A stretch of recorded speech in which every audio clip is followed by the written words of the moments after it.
Prep Time. I'm your host, the Nerd Man, and today we're talking about Superman and Lois, and what has amounted to my favorite episode, and also at the same time the most problematic episode I saw. Now, full disclosure, I've talked about on this channel a lot of the things going on in the DCU with certain people coming out with allegations against, people like Jeff Johns and other showrunners, like the showrunners of Superman and Lois.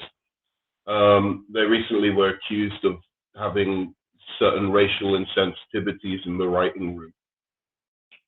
And I came out, and I think there's a thing with people of color, black people, sometimes that we do, and we really ought to be mindful of it, where we're like telling certain successful black people, black people in the industry, we're like, oh, keep quiet, keep quiet.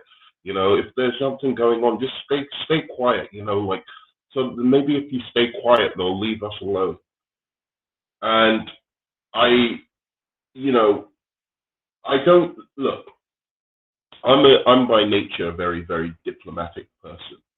So often when I hear some of the accusations that are made about these programs, I'm like, please give detail. Let me understand where you're coming from, so that it doesn't just seem very trivial and like things that you ought to, as an adult by now, be able to deal with in a manner that doesn't need to escalate into, oh, we all hate each other, right?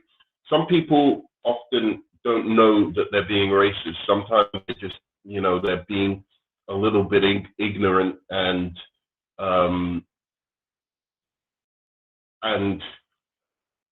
because of their ignorance, it seems as if that they're actually like very, very, like they're being really, really insensitive about being black. Now, there's two ways you can handle that. You can have a discussion, or you can just be like, I am not taking this anymore. I'm going to be just angry and shun that person.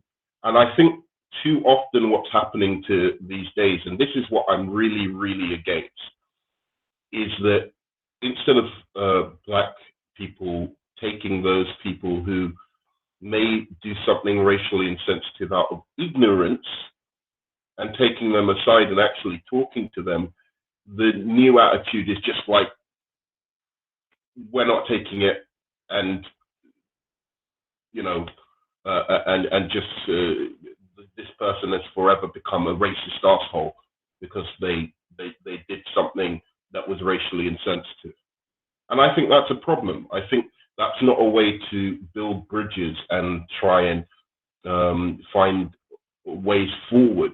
And I don't think that does good for black people in these industries, where people will be scared to hire them because they're like, oh, well, or people of color for that matter, or women even, because they'll be scared to hire them because they're like, oh no, what if I do something insensitive out of ignorance, and then they put me on Twitter and put me on blast and call me a racist and a this-ist and a that-ist and a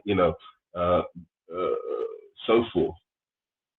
But I want to give some props today to Nadria Tucker, who in a previous video I actually did kind of chastise a little, and I read up on the details of her complaints. I was particularly kind of, I was particularly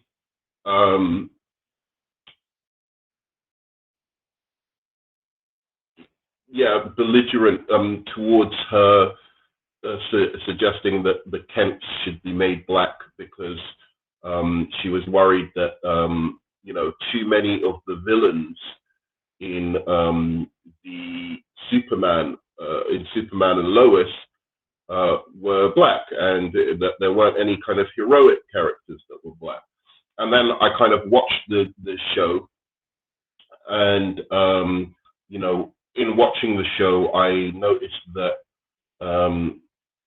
Lex Luthor was who she was talking about, and I thought, well, this is actually a well-developed character. Lex Luthor is usually a kind of sophisticated genius, so him being a villain isn't so problematic.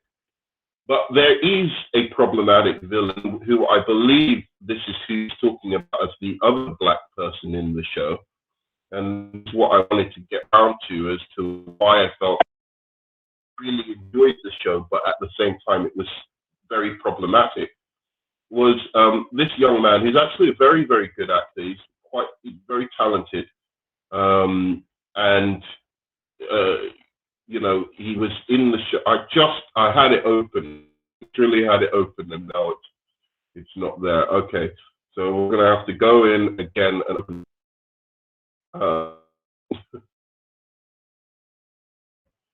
But I'm going to the just after talking about this. But this young man, Fritz Cleven's Destiny. He's basically been in it for 3 episodes.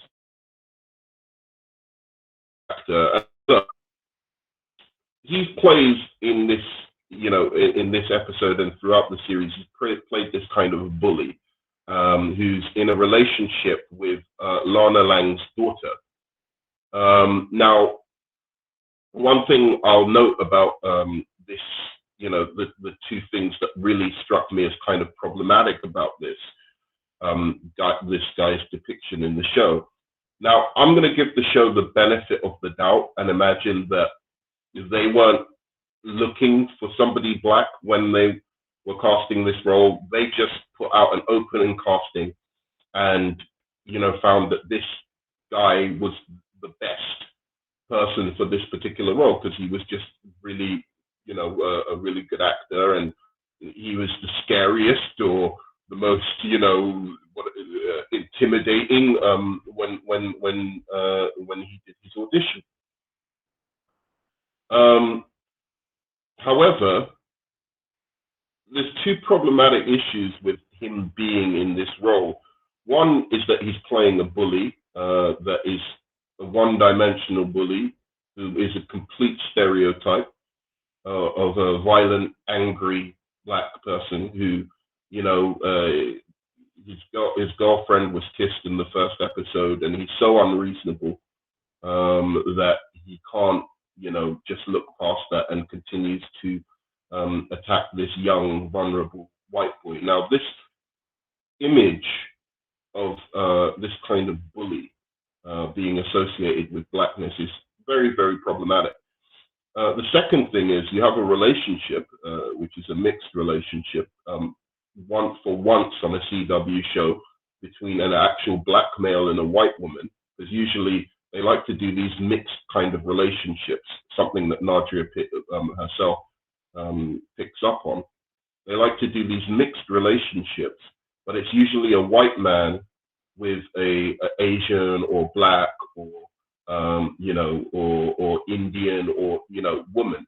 You never see it the other way around. You never see films or shows or any of these things where it's an Indian man maybe dating a white woman, right? Like and having some kind of healthy relationship, or a black man having a healthy relationship. It's always the other way around, and especially on the CW shows and in superhero movies and stories very recently. That's always the dynamic. It's race bending, a certain character like the Flash's girlfriend. She's race bent, Iris West, and she has a healthy race relationship with this nice white man, treats her lovely, and does all these things. And then for once we actually have it the other way around. Now I think Nadria Tucker also brought up that in Supergirl that Jimmy Olsen was supposed to be going out with Supergirl, and they changed that halfway through because they were like, oh, we don't know how people are going to kind of look at it. So They gave her a nice alien white boyfriend instead. So again, they're very uncomfortable with showing mixed relationships from the other way around, where it's a black male and a white woman. But added to that, or any other ethnicity and a white woman, because white women are obviously so too good for any other race to. But apart from that, when they do seem to show these relationships, and they'll never show any intimacy between the black male and the white woman, or the Indian male and the white woman, or whoever, Asian male and white woman. They'll never show any kind of intimacy between them. But apart from that, they decide to show this relationship, and it's an unhealthy relationship. It's a relationship in which he's possessive, he's a bully, he's aggressive, he's it's a really, really problematic vision. And I have no problem with black people taking on any roles, right? And this comes down to, look, there's films and media that I like where people are cast or they play certain roles, and I still can I can separate myself from my problem, that particular issue I have with that show or film, and say, despite that, it's actually quite a good show. Now, for instance, American History X, has is a great film, right? And the only problem I have with it was its depiction of the young black male who's a bully who ends up, sorry, spoilers for American History X, anyone who hasn't watched it, it's a great film, go and watch it. But there's a black boy in it who's bullying a kid who is part of a white supremacist group. And this black kid ends up shooting this kid at the end of the film. And the one problem I have with this film is, despite having a very, very good message and a very interesting kind of message, again, exploration of the reasons for something like white supremacy, or for somebody to become a white supremacist, they don't pay the due and enough attention to give black people the same benefit of the doubt. Like, if you're going to show a bully that is a black guy, let's go in depth.